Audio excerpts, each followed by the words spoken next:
Երեք ամիս առաջ Սպիտակ տանը լայն ժպտում էր Իլհամ Ալիևը, բայց հիմա ՔՊԱ-կան պատգամավոր Նարեկ Ղահրամանյանի բնութագրմամբ չբավարարված մարդու տպավորություն է թողնում։ Իլհամ Ալիևը եւ ադրբեջանական կողմը խաղաղության այդ փաստաթղթով օգոստոսի 8-ի իմ կարծիքով այդքան էլ բավարարված չի եւ ես տեսնում եմ չբավարարված մարդու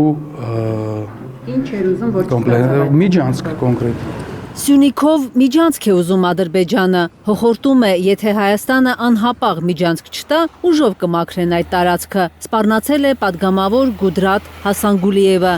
Ադրբեջանցի պատգամավորը բողոքել է, թե Երևանը փորձում է հարևանների հետ ճանապարհները բացել իր համար շահավետ պայմաններով, իսկ Նախիջևան տանող ճանապարհի բացման հարցում իրական քայլեր չի ձեռնարկում։ Եթե Հայաստանն օպերատիվ կերպով միջանցքի բացման մասին որոշում չկայացնի, Ադրբեջանը ստիպված կլինի ուժով մաքրել միջանցքի տարածքը, իսկ հետո խիստ երաշխիքների ներքո այն հանձնել Ռուսաստանի կամ ԱՄՆ վերահսկողությանը 2020 թվականի նոյեմբերի 10-ի կամ 2025 թվականի օգոստոսի 8-ի համաձայնագրերի համաձայն։ Այս ամենը մեկ անգամ եւս հաստատում է խաղաղության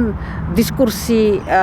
ողբերգական սնանկության մասին։ Խորհրդարանի Հայաստան խմբակցության պատգամավոր Լիլիթ Գալստյանի խոսքով ադրբեջանցիները իրենց իրական նկրտումները թաքցնելու որևէ կաշկանդվածություն չունեն։ Հայաստանին սպառնալու իրավունքը նրանց հենց Նիկոլ Փաշինյանն է տվել, երբ արդարացրել է ուժով եւ ագրեսիայով Արցախի կլանումը։ Երբ որ հնչում են, որ ուժով էլ լինի մենք պիտի վերցնենք մեղրին, սա երկրորդ արարն է, որտեղ մեկ անգամ նրանք ագրեսիայով ցեղասպանությամբ Արցախը յուրացրեցին, Ադրբեջանը յուրացրեց Արցախը Նիկոլ Փաշինյանի ձեռամբ, որովհետեւ նա տվեց։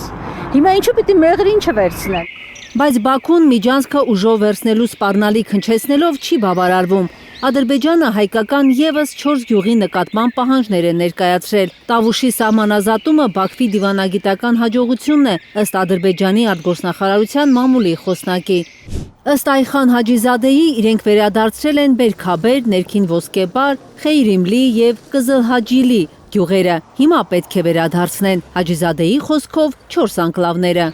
Բաքվի հայտարարություններն ամբողջությամբ տեղավորվում են Ադրբեջանի իշխանության կողմից քարոզվող Արևմտյան Ադրբեջան խոսույթի մեջ, նկատում է ընդդիմադիր պատգամավոր Լիլիթ Գալստյանը։ Ըստ նրա, Բաքուն ապաշրջափակման անվան տակ այնպիսի ճանապարհներ է ուզում, որը կչեզոքացնի հայկական գործոնը Հարավային Կովկասում։ Տրանսպորտային հանգույցի անվան տակ նվաճման եւ Թուրանական մեծ ծրագրի ուրեմն մասին է խոսքը, Թուրանական մեծ ծրագրի, բայց նաեւ այն մասին, որ Հայաստանը կորցնում է ռազմավարական նշանակությունը նաև տարածաշրջանում։ Ցավոք սրտի մենք ունենք Հայաստանում իշխանություններ, որոնք ինքնամոռաց լծված են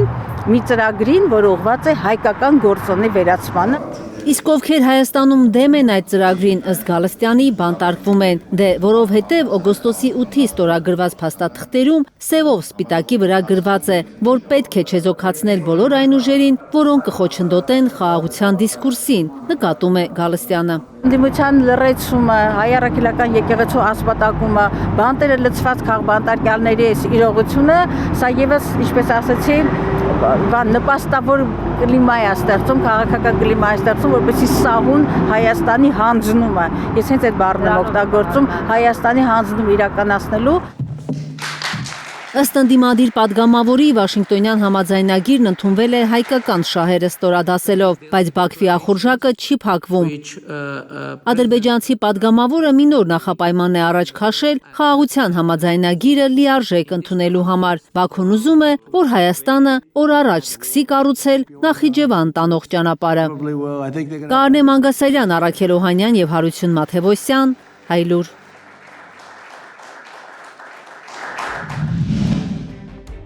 Հայաստանում եւ աշխարհում տեղի ունեցող իրադարձությունների մասին առաջին իմանալու համար բաժանորդագրվեք մեր ալիքին, սեղմեք զանգակը, որ բաց չթողնեք ամենահրատապը, ամենակարևորն ու հետաքրքիրը։